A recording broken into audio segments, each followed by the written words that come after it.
Hello students, how are you. तो सब कैसे हो।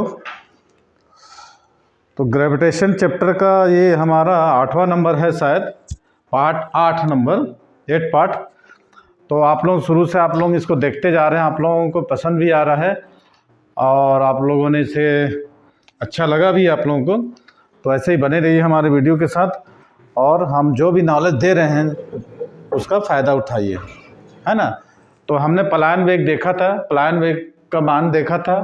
तो पलायन वेग की जो वैल्यू निकली थी 2g/r, ठीक है। और किस पर डिपेंड कर रहा था, किस पर डिपेंड नहीं कर रहा था, ये भी देखा मैं कि और पृथ्वी की सतह पर पलायन वेग का मान हम देखें। चंद्रमा की सतह पर पलायन वेग का मान कितना होता है 2.43 और पृथ्वी की सतह पर पलायन वेग का मान कितना होता है 11.2, ठीक है। ये क्या होता है किलोमीटर पर सेकेंड में। तो आज हम देखेंगे इंपॉर्टेंस ऑफ एस्केप वेलोसिटी, इसका महत्व। तो welcome to my YouTube channel, my name is Rajkumar Tiwari और आप देख रहे हैं हमारा आज कोचिंग क्लासेस का फिजिक्स का चैप्टर फिजिक्स का और क्लास 11 का ये कोर्स है ना। तो चालू करते हैं। वीडियो अच्छी लगे तो लाइक करके सब्सक्राइब कीजिएगा, कमेंट करिएगा, नए आ रहे हैं तो सब्सक्राइब करके बेल आइकन को दबाइएगा, ठीक है। तो आज का टॉपिक क्या है हमारा, importance of escape velocity, importance of escape velocity, ठीक है। पलायन वेग का महत्व। तो हम जो है प्लैनेट में रहते हैं, हमारे जो प्लैनेट का नाम है उसको हम क्या बोलते हैं, अर्थ, पृथ्वी, जहाँ पर वायुमंडल मौजूद है। तो सूर्य से बढ़ते हुए क्रम में प्लैनेट का नाम आप लोगों ने जाना होगा, 8 प्लैनेट्स है, ठीक है। तो अभी जो है एक प्लैनेट को ये हटा दिया गया है, तो टोटल हमारे प्लैनेट कितने 8 प्लैनेट्स, कहीं वायुमंडल है, कहीं वायुमंडल नहीं है, कहीं ऐसा कुछ है। तो ये डिपेंड करता है किस पर, पलायन वेग का। द स्मॉल प्लैनेट्स, जो छोटे प्लैनेट है जैसे कि मरकरी सबसे छोटा है, सबसे नियरेस्ट है किसके, सन के। तो small planet like mercury, Mars, ठीक है, एंड इट्स वन, मरकरी और मार्स और जो भी जो प्लैनेट होंगे on which the value of escape velocity is smaller than the average thermal velocity. तो यहाँ पर जो पलायन वेग का मान है, ठीक है, तो इन पर जो पलायन वेग का मान है वो किससे कम है, गैसों के माध्य तापी वेग से। क्या लिखोगे अब, the small planet like mercury और कौन सा मैंने बोला, Mars and so on which the value of escape velocity is smaller than the average thermal velocity of the gas molecules, ठीक है। इससे पलायन वेग का मान क्या है, इसके मान से कम होता है। The gas molecules escape out into the space, thus atmosphere is not found on such planet, ठीक है। तो क्या बोला मैंने, छोटे क्या है जैसे कि बुध हो गया, मंगल हो गया, उसके वहाँ पर जो पलायन वेग का मान गैसों के माध्य तापी वेग या चाल, क्या लिखोगे, गैसों के माध्य तापी वेग या चाल के मान से कम होता है। छोटे छोटे ग्रह है ना, वहाँ पर पलायन वेग का मान गैसों के माध्य तापी चाल या वेग से कम होता है। तो जो गैस के जो अणु होते हैं, गैसों के जो अणु होते हैं उन ग्रहों से क्या करते हैं, स्केप कर जाते हैं, पलायन कर जाते हैं और कहाँ चले जाते हैं, स्पेस में या फिर अंतरिक्ष में चले जाते हैं। तो उन ग्रहों पर हमको एटमॉस्फेयर नहीं मिलता। तो यही वजह है कि छोटे ग्रहों पर वायुमंडल नहीं मिलता, क्योंकि वहाँ पर पलायन वेग का मान किसके मान से कम होता है, माध्य तापी वेग या चाल के मान से बहुत कम होता है। तो गैसों के अणु क्या करते हैं, उन ग्रहों से पलायन करके कहाँ, स्पेस में चले जाते हैं। तो उन ग्रहों पर क्या होता है, वायुमंडल नहीं पाए जाने का यह एक मोस्ट कारण है। क्लियर हुआ आप लोगों को, क्लियर हुआ। ऑन दी अदर हैंड, दूसरे शब्दों में हम क्या कर सकते हैं, on the other hand the planet in which the escape velocity is more than, कुछ ग्रह ऐसे हैं जहां पर पलायन वेग का मान उसके माध्य तापी वेग के मान से बहुत ज़्यादा होता है। जिस पर पलायन वेग का मान माध्य तापी वेग से कम होगा तो वहां पर गैस कण छोड़ के स्पेस में चले जाएंगे। लेकिन इसके विपरीत ऐसे भी ग्रह हैं जिसके पलायन वेग का मान माध्य तापी वेग से बहुत ज़्यादा होता है, ठीक है। The gas molecules do not escape, तो वहाँ के जो गैस के अणु होता है वो पलायन नहीं कर जाते, डज नॉट एस्केप एंड ठीक है, and hence they have a dense, तो वहाँ पर सघन वायुमंडल पाया जाता है। क्या माना जाता है? सघन वायुमंडल। लिखोगे क्या? On the other hand the planets in which the escape velocity is more than, escape velocity is more than the average thermal velocity of gas molecules, ठीक है, the gas molecules do not escape out and hence they have a dense atmosphere, dense atmosphere, वहाँ पर सघन वायुमंडल पाया जाता है।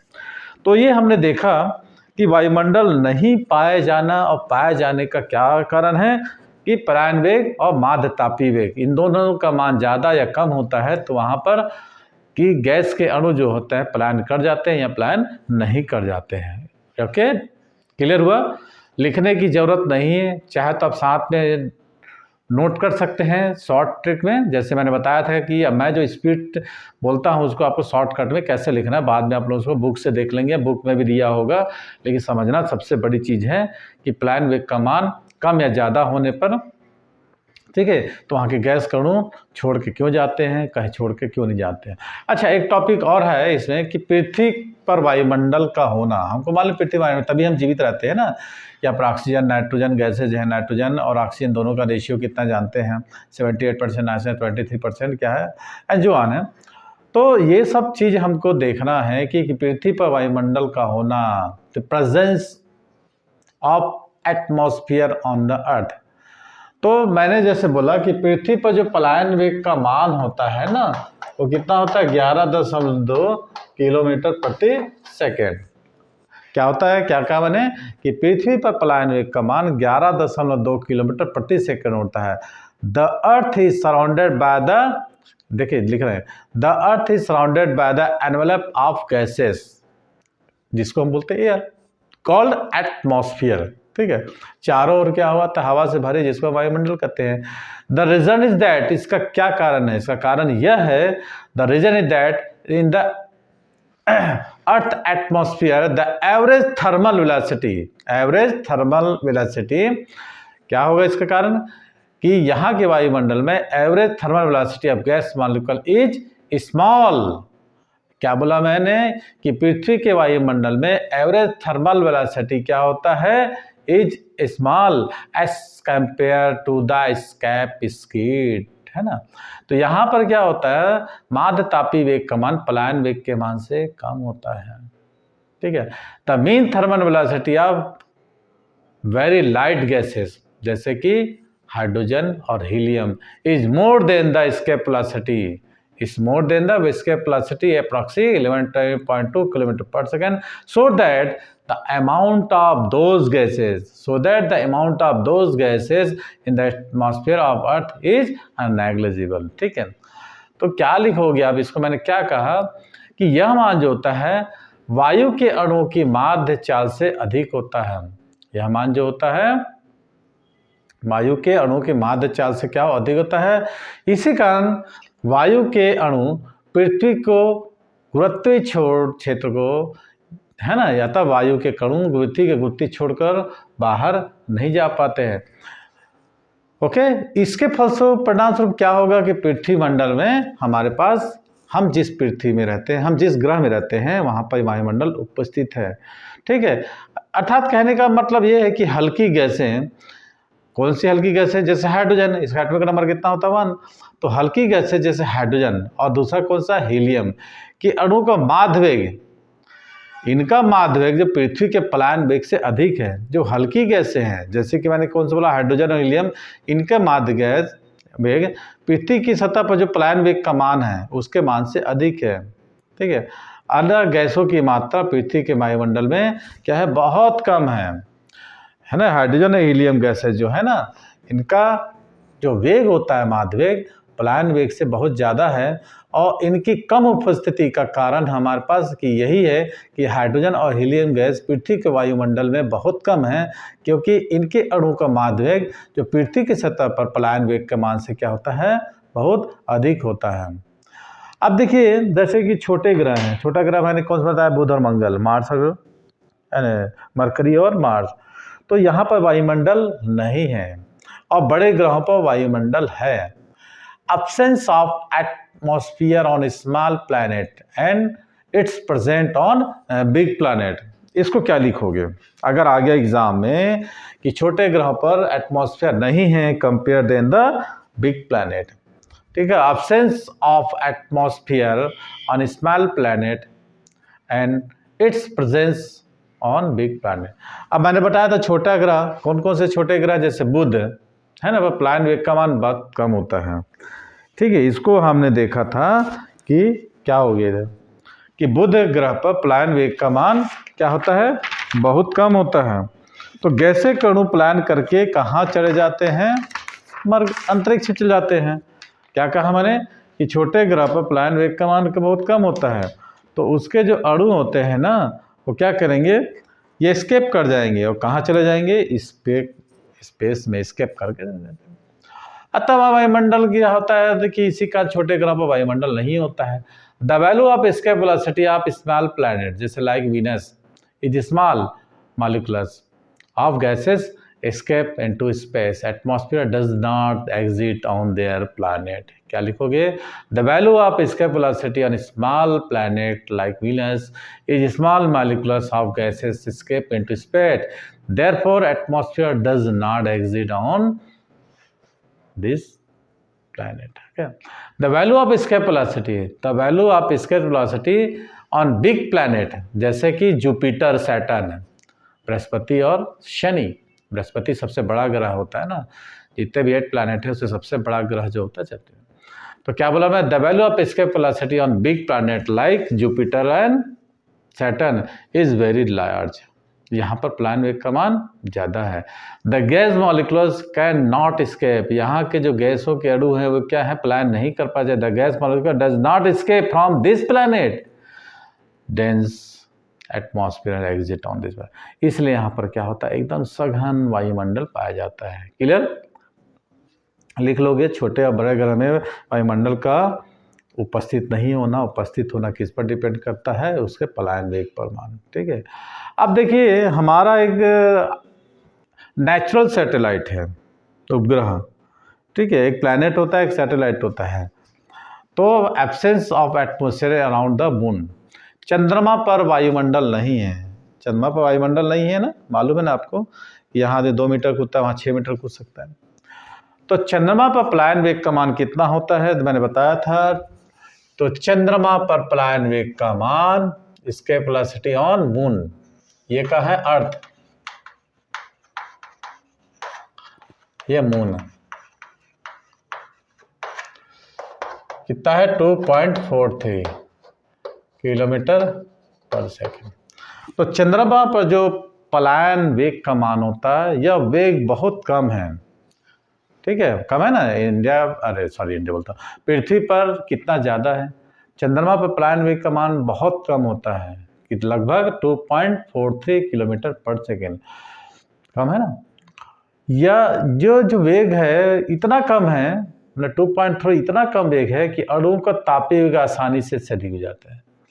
कि अणुओं का जो तापीय वेग है, थर्मल वेलोसिटी ऑफ मॉलिक्यूल्स, इस पलायन वेग 2.40 से मैक्सिमम जाता है। The escape velocity on the surface of moon is 2.43 kilometre पर सेकेंड एट द, लिखे, at the temperature of the moon the average thermal speed of the gas molecules is greater than this escape velocity. तो वहाँ के अणु का माध्य तापीय वेग होता है ना, पलायन वेग से बहुत ज़्यादा हो जाता है। Therefore the gas molecules can not stay at moon. तो गैस के अणु जो होता है चंद्रमा पर टिक ही नहीं पाते हैं, क्योंकि गैस के अणु का तापीय वेग वहाँ के पलायन वेग से बहुत ज़्यादा होगा, तो कहाँ टिकेंगे, वहाँ टिक ही नहीं पाते हैं। ठीक है, the gas molecules can not stay at moon, therefore the gas molecules can not stay at the moon. ठीक है, hence there is atmosphere around the moon। ठीक है, अतः चंद्रमा पर वायुमंडल नहीं है, यही एक रीजन है। ठीक है, क्लियर हुआ, इंपॉर्टेंट ऑफ। अब देखेंगे ऑर्बिटल स्पीड ऑफ सैटेलाइट, ये क्लियर हुआ, थ्योरी था पूरा।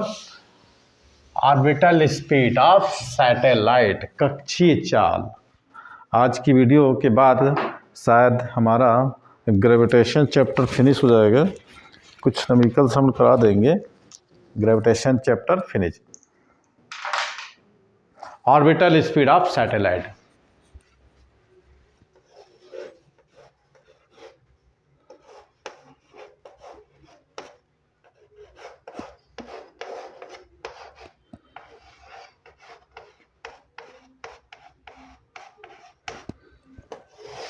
Orbital speed of satellite.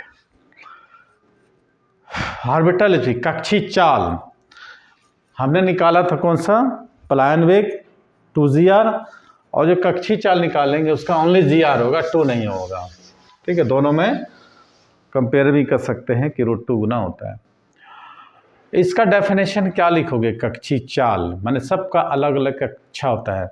तो पृथ्वी के परितः किसी निश्चित कक्षा में, पृथ्वी के परितः किसी निश्चित कक्षा में किसी उपग्रह को, मान लो पृथ्वी है, उसी कक्षा में किसी उपग्रह को, पृथ्वी के परितः किसी कक्षा में किसी उपग्रह को स्थापित करने के लिए जो रिक्वायर्ड, जो आवश्यक चाल होता है, उसी को हम क्या बोलते हैं, कक्षी चाल। इसको हम किससे, जैसे पलायन वेग को किससे व्यक्त करते हैं, ई, तो इसको रिप्रेजेंट करेंगे VO, ऑर्बिटल, कक्षी चाल का। तो पृथ्वी के परितः किसी निश्चित कक्षा में किसी उपग्रह को स्थापित करने के लिए जो आवश्यक चाल होता है, उस चाल को हम कक्षी चाल करते हैं, इसको VO से व्यक्त करते हैं। क्लियर हुआ? तो पृथ्वी के परितः किसी निश्चित कक्षा में कोई उपग्रह जिस चाल से, पृथ्वी के परितः किसी निश्चित कक्षा में कोई उपग्रह जिस चाल से क्या करता है, परिक्रमा करता है, उसको भी कक्षी चाल कहते हैं। कि पृथ्वी के परितः किसी कक्षा में उपग्रह को स्थापित करने के लिए आवश्यक चाल, या पृथ्वी के परितः कोई ग्रह है ना किसी निश्चित कक्षा में, कोई पृथ्वी के परितः किसी निश्चित कक्षा में कोई उपग्रह जिस चाल से क्या करता है, पृथ्वी की रिवॉल्यूशन माने परिक्रमा करता है, उसको हम कक्षी चाल कहते हैं। 2 डेफिनेशन दिया ना, स्थापित करने के लिए आवश्यक चाल, या कोई उपग्रह किसी पृथ्वी की निश्चित कक्षा में जिस चाल से क्या करता है, पृथ्वी की परिक्रमा कर रहा है, उसको हम कक्षी चाल कहते हैं। क्या लिखोगे, the orbital speed of a satellite, क्या लिखोगे, the orbital speed of a satellite is the velocity required to put the satellite into its orbital around the earth is known as, क्या बोलेंगे, ऑर्बिटल स्पीड, और इसको denoted किससे करते हैं, V0। Clear हुआ? इधर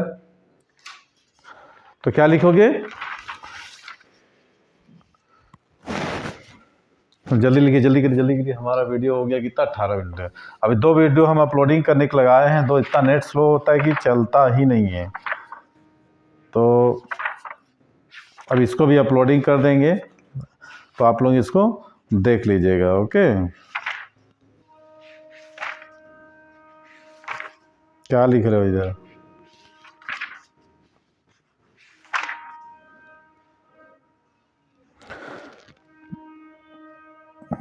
orbital velocity of the velocity required to put the satellite into the its orbit around the earth. Okay, चलिए इसको डेफिनेशन देखते हैं।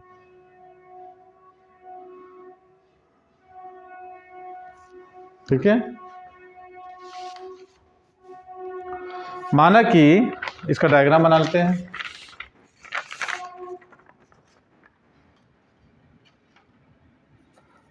चलिए, हमको मिला नहीं तो हम इसी से बना देते हैं गोल गोल। माना कि ये पृथ्वी है, ये इसके कक्षा में है, ये कोई उपग्रह है ओमेगा, ठीक है, इसका लेंगे V0। इसका डिस्टेंस कितना है, h, अर्थ का रेडियस कितना होता है, r, तो टोटल डिस्टेंस कितना हो जाएगा यहाँ से यहाँ तक, r प्लस h। अब मास ऑफ अर्थ कितना है, m, centre O, radius r, और ये ऑब्जेक्ट जो यहाँ पर जो मूव कर रहा है, इसका मास कितना है, m। ठीक है, माना कि m द्रव्यमान का एक उपग्रह, माना कि कोई सैटेलाइट है जिसका मास कितना m, पृथ्वी का तल, ये क्या है, अर्थ है, ये देखिए मैं इसको ऐसे से कर दिया ना, ये क्या है, अर्थ है, ठीक है, ये सरफेस है अर्थ का।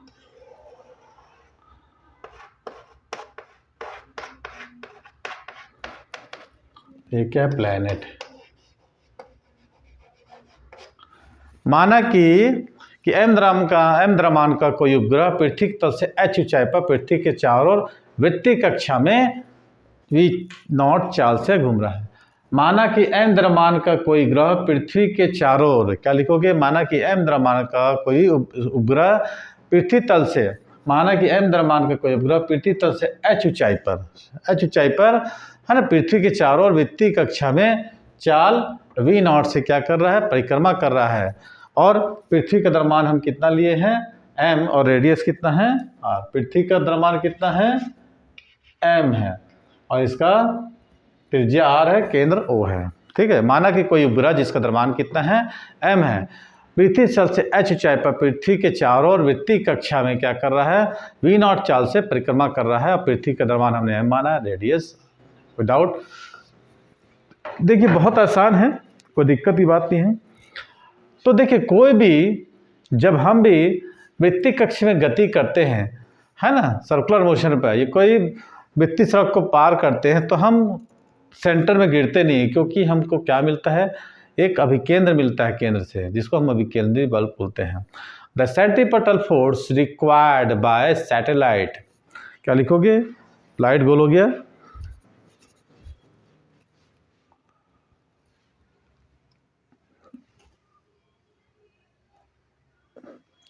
द सेंट्रीपिटल फोर्स, क्या लिखोगे, अब लाइट जलाना पड़ा। The centripetal force required by satellite to revolve, है ना, to revolve round the earth is produce. तो मान लो कोई उपग्रह पृथ्वी के चारों ओर घूम कर रहा है, तो वृत्तीय कक्षा में घूमने के लिए आवश्यक अभिकेंद्री बल कहाँ से मिलता है, अर्थ, है ना, कोई doubt.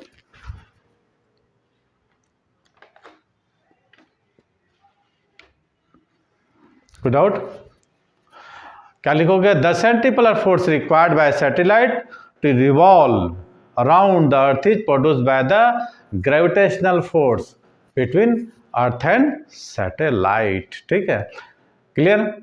Late a satellite a mass m, let a satellite mass m revolving around the earth at a h height, या height h above the earth surface। मैंने बोला था ना, कोई m द्रव्यमान का उपग्रह पृथ्वी तल से h ऊंचाई पर पृथ्वी के चारों ओर क्या करता है, परिक्रमा कर रहा है, at a height h above the earth surface with velocity v0। यही तो आपको लिखना है, थोड़ा सा स्टेटमेंट तो देना पड़ता है इसका। हम निकाल रहे हैं पृथ्वी की उपग्रह की कक्षीय चाल। तो उपग्रह का द्रव्यमान कितना m है, पृथ्वी तल से कितनी ऊंचाई पर है, h ऊंचाई पर, और क्या कर रहा है, v0 वेलोसिटी से परिक्रमा कर रहा है। तो टोटल डिस्टेंस कितना हो जाएगा, small r equal to r plus h, ठीक है, क्लियर हुआ यहाँ तक। Then the distance of satellite from the surface of earth, तो पृथ्वी के केंद्र से उपग्रह की दूरी मैंने निकाला, r इक्वल टू r पर, जहाँ r क्या है, पृथ्वी की त्रिज्या, h क्या है, पृथ्वी की सतह से उपग्रह की ऊंचाई।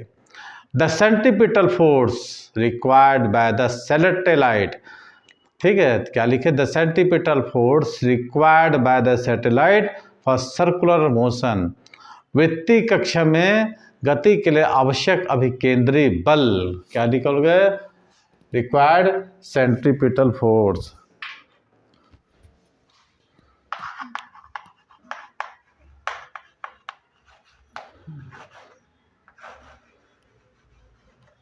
ठीक है, F इक्वल टू कितना हो जाएगा, m v0 square upon r। v0 क्या है, उसका वेग होगा, क्लियर। ये हो गया हमारा वृत्तीय कक्षा में गति के लिए सेंटीमीटर। पृथ्वी द्वारा उपग्रह पर लगाया गया बल, ये जो पृथ्वी है ये उपग्रह पर एक बल लगाएगी जिसको बोलते हैं अट्रैक्शन फोर्स, गुरुत्वीय बल, ठीक है, ग्रेविटेशनल फोर्स।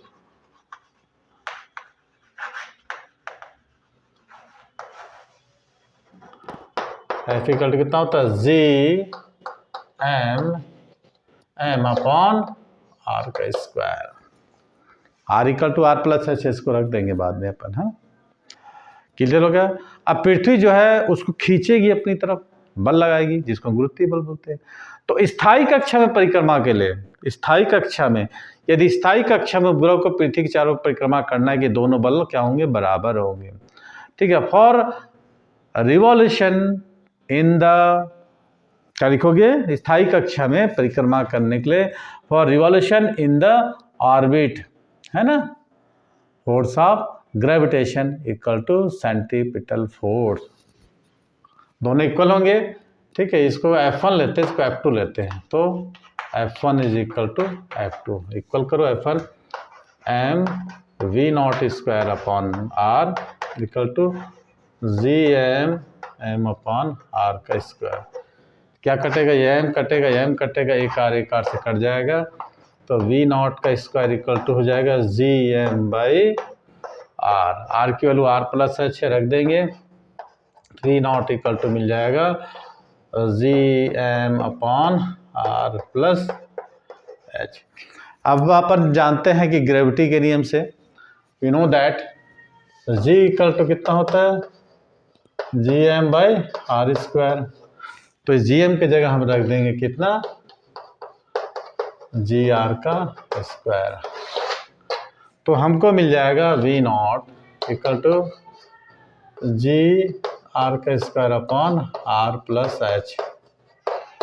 आर को बाहर भी निकाल सकते हैं, है ना, आर को हम क्या कर सकते हैं, बाहर भी निकाल सकते हैं, है ना। यदि उपग्रह पृथ्वी के बहुत निकट होता है ना, तो हम क्या कर सकते हैं, आर प्लस एच। यदि ये उपग्रह जो है ना, ये उपग्रह पृथ्वी के बहुत निकट होगा, तो R plus H is equal to क्या लेंगे हम, आर, तो V naught G equal to कितना हो जाएगा, जी आर का स्क्वायर अपॉन आर, तो आर कैंसिल हो गया, वी नॉट इक्वल टू हो जाएगा जी आर। ठीक है।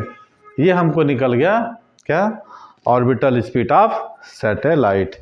ठीक है। कोई डाउट होगा देख लीजिए, जल्दी उतार लीजिए।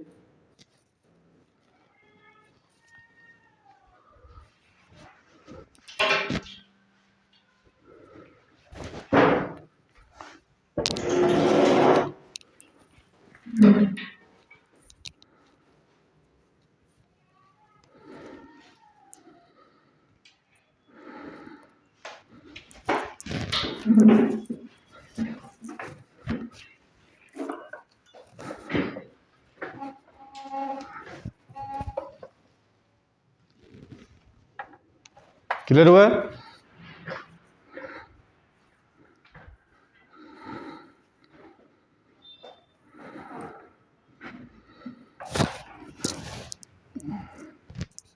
कुछ फ़ोन आ गया था तो उसको लेने गए थे। क्लियर हुआ? अरे बोलो। हाँ ठीक है, चलिए आगे बढ़ते हैं। आगे बढ़ने से पहले हमको ये देख लेते हैं ना, ये हमको निकाला। अब the upward speed of satellite does not depend on the mass.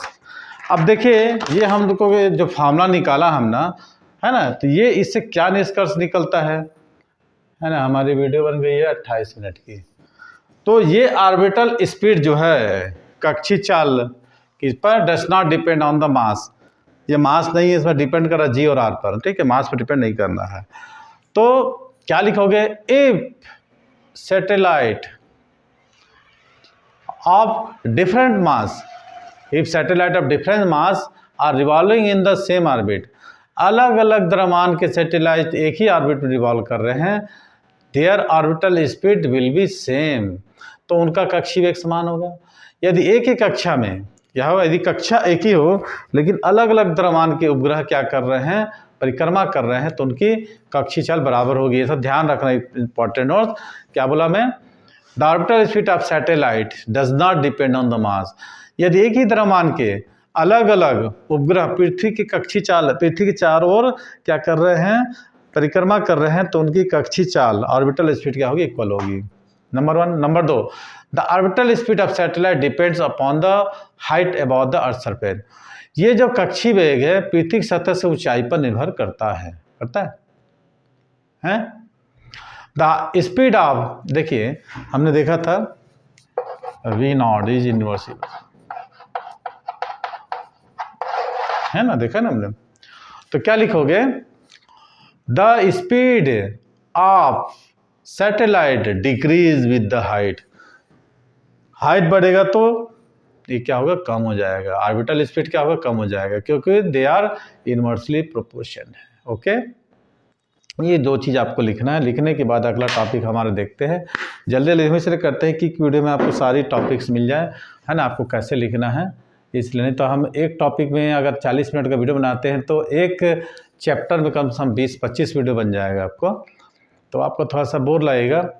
तो जल्दी जल्दी हम इसको कंप्लीट करते हैं। अब period of revolution of satellite, क्या लें, किसी उपग्रह का पीरियड ऑफ रिवॉल्यूशन, परिक्रमण काल, मिटा देते हैं इसको।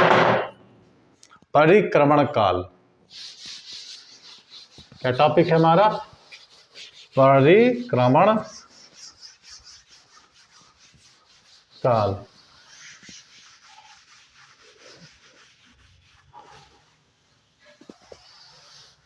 पीरियड ऑफ रिवॉल्यूशन, हेडिंग डाल लीजिए तुम लोग, पीरियड ऑफ रिवॉल्यूशन।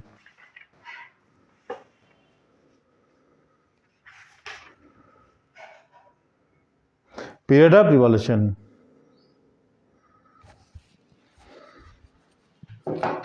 इसको मिटा देते हैं ना, इसकी कोई ज़रूरत तो है नहीं। परिक्रमण काल, PARI,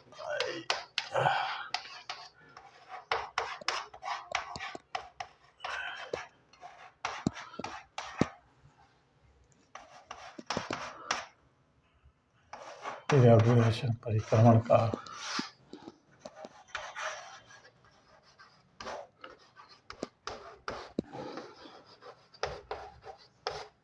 clear, period of revolution, यह हमारा आज का अगला टॉपिक है। क्या लिखोगे, किसी उपग्रह को टाइम, समय, परिक्रमण काल, काल मतलब समय, तो किसी उपग्रह को ग्रह की परिता, कोई उपग्रह है, ठीक है, मान लो कोई ये ग्रह है, इसके परिता, किसी उपग्रह को किसी ग्रह के परिता परिक्रमा करने में टाइम लगता है।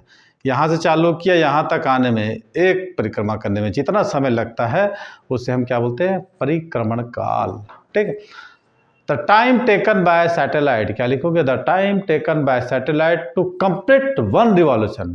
क्या लिखोगे, the time taken by satellite to complete one revolution around the planet is known as period of revolution. ठीक है, इसको किससे व्यक्त करते हैं, टी। किसी उपग्रह को किसी ग्रह के चारों ओर एक परिक्रमा पूर्ण करने में जितना समय लगता है उसको हम क्या बोलते हैं, परिक्रमण काल। इसको टी से व्यक्त करते हैं। टी तो क्या हो जाएगा, कक्षीय परिधि बटे कक्षीय चाल, हिंदी में लिखते हैं कक्षीय परिधि, हिंदी वाले ऑर्बिटल बटे कक्षीय चाल।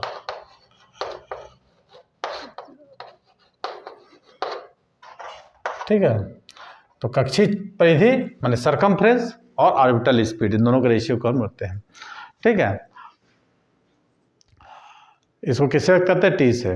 The equation of circular motion से हमने देखा था, क्या देखा था, v इज इक्वल टू, है ना, 2πr upon T, velocity equal to distance. ये देखिए यहाँ से एक रिवॉल्यूशन मैंने 2πr, ठीक है, टाइम ले रहा टी और ये वेलोसिटी।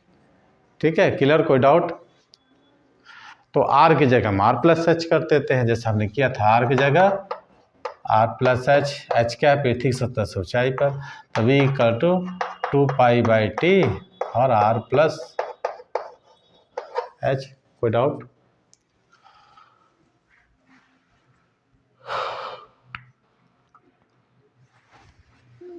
तो इसको हम v0 लिख देते हैं, तो t लिख दिए 2π और r प्लस एच अपॉन ये v नॉट यानी ऑर्बिटल स्पीड।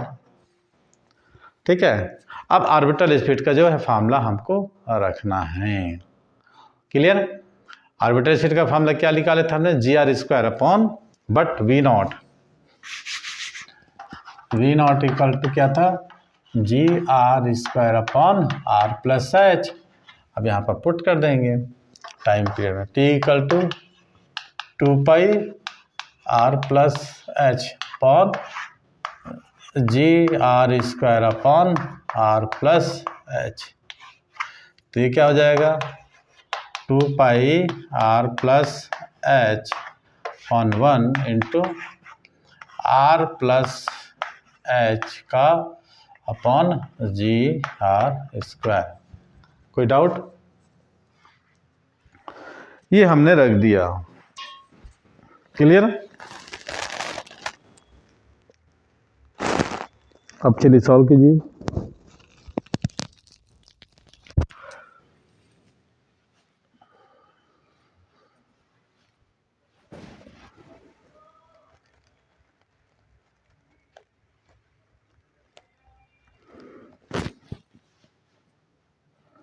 कोई डाउट? अब देखिए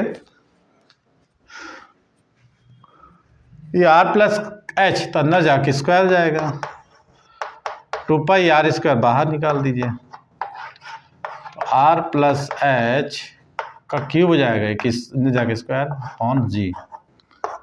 यही परिक्रमण काल का सूत्र है, तो अच्छे से उतार लीजिए। अब इस समीकरण से हम क्या निष्कर्ष निकालेंगे। पहला, उपग्रह का परिक्रमण काल द्रव्यमान पर निर्भर नहीं करता है।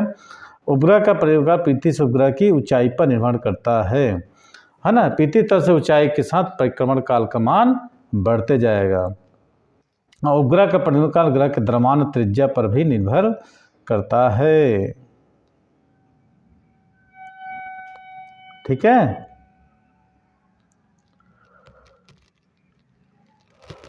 कर लिए। पहला क्या लिखोगे, निष्कर्ष कंक्लूजन क्या निकला हमारा, the period of satellite depend of its mass, है ना। क्या लिखोगे, time period of satellite independent of its mass, स्वतंत्र है, मास पर निर्भर करता है। क्या लिखोगे, time period of independent to mass, पहला नंबर इंडिपेंडेंट टू मास, ये द्रव्यमान पर निर्भर नहीं करता है। दूसरा, time period increase with decrease in height above the earth surface. ठीक है, ऊंचाई घटेगा तो टाइम पीरियड का मान बढ़ेगा। ठीक है, देख लिए। तो और तीसरा क्या होगा, पहले दूसरा क्या देगा, time period increase with the increase in the height on the, और तीसरा time period depend upon the mass and radius. ठीक है, ऊंचाई बढ़ेगा तो टाइम भी बढ़ेगा। ठीक है, तो ये हमको 3 चीज़ निकाले हैं हमने। तो कितना हो गया, वीडियो देखते हैं। अब पृथ्वी तल के निकट परिक्रमण काल के लिए व्यंजक हम निकाल लेते हैं।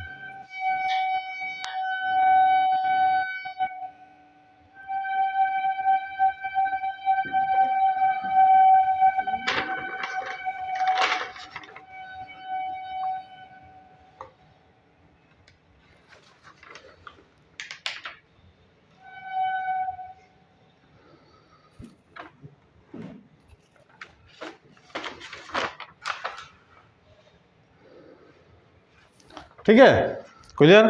थोड़ा सा हिल गया था कैमरा। अब हम निकालेंगे कि पृथ्वी तल के समीप परिक्रमण काल। ठीक है, तो उसको हम बाद में देखेंगे। अब पलायन वेग और कक्षीय चाल में संबंध,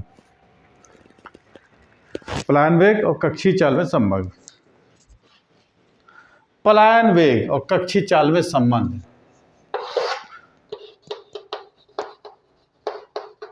between escape velocity and orbital velocity।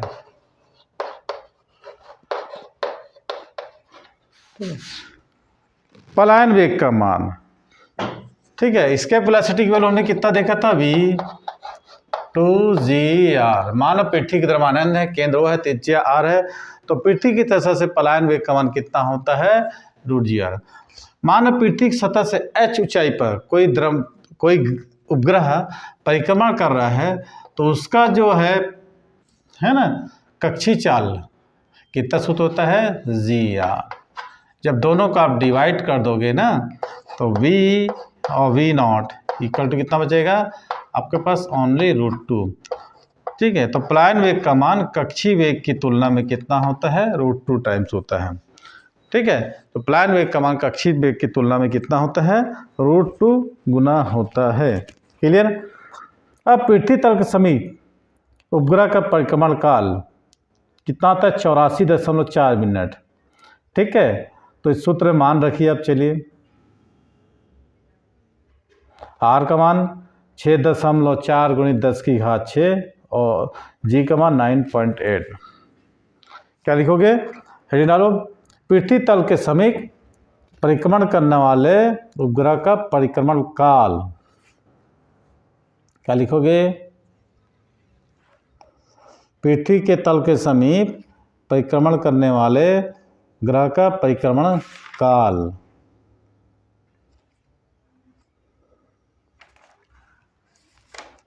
इसके बाद 84.4 मिनट आता है। तो हमको मालूम है, सूत्र निकाले हमने। ठीक है, अब देखिए, t = 2π/r और r + h बहुत नज़दीक हो तो हम इसको इक्वलेंस r ले सकते हैं ना, तो ये हो जाएगा r³/g। तो इससे r² बाहर निकलेगा, r से कट जाएगा, तो 2π आ जाएगा r/g। तो अब इससे हम क्या करेंगे, मान रखेंगे।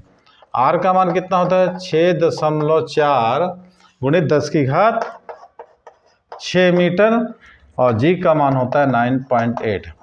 इसे मान रखिए, आप लोग मान रखिए और देखते हैं कितना आता है। ठीक है, करें हम, चलो देखते हैं कितना आता है। 2 × 3.14 और आर की वैल्यू बताए कितना होता है, 6.4 × 10⁻6/9.8। तो ये देखिए, दोनों डेसिमल के बाद 1 डिजिट कैंसिल हो जाएंगे, तो 2 × 3.14 64 कितना हो जाएगा, इसका वैल्यू 8 और 10⁻³ आ जाएगा बाहर, और बचेगा कितना इसमें, अपॉन 2 × 49, तो √2 बचेगा और 49 है ना, √2 और 49 बचेगा, तो 2 × 3.14 × 8 × 10⁻³ अपॉन 1.414, ये √2 का मान होता है ×7। अब जब आप इसको कैलकुलेट करेंगे ना, तो देखिए कितना हो जाएगा, 8 × 2 = 16 है ना, 16 × 314 इंटू कितना हो जाएगा, 10 आफ्टर डेसिमल 4 3 है, यहाँ पर 2 है, तो 10⁻4 हो जाएगा, है ना, ये 1414 × 7। जब आप इसको सॉल्व करोगे 80.54 मिनट्स मिलेगा, करके देखना आप। ठीक है, तो पृथ्वी तल के निकट, पृथ्वी की तल के ऊपर में परिक्रमा कर रहे हैं उपग्रह, परिक्रमा कर रहे हैं जो उपग्रह है पृथ्वी तल के निकट अपनी कक्षा में या पृथ्वी के कक्षा में जो परिक्रमण कर रहा है उपग्रह, उसका परिक्रमण काल कितना होता है, 84.4 मिनट। कितना होता है, 84.4 मिनट लगभग, है ना, मैंने 5074 सेकेंड आएगा, उसको तुम किस में कन्वर्ट कर लेना, 60 से भाग देके उसमें, है ना। तो ये कुछ ऐसा कुछ क्वेश्चन है।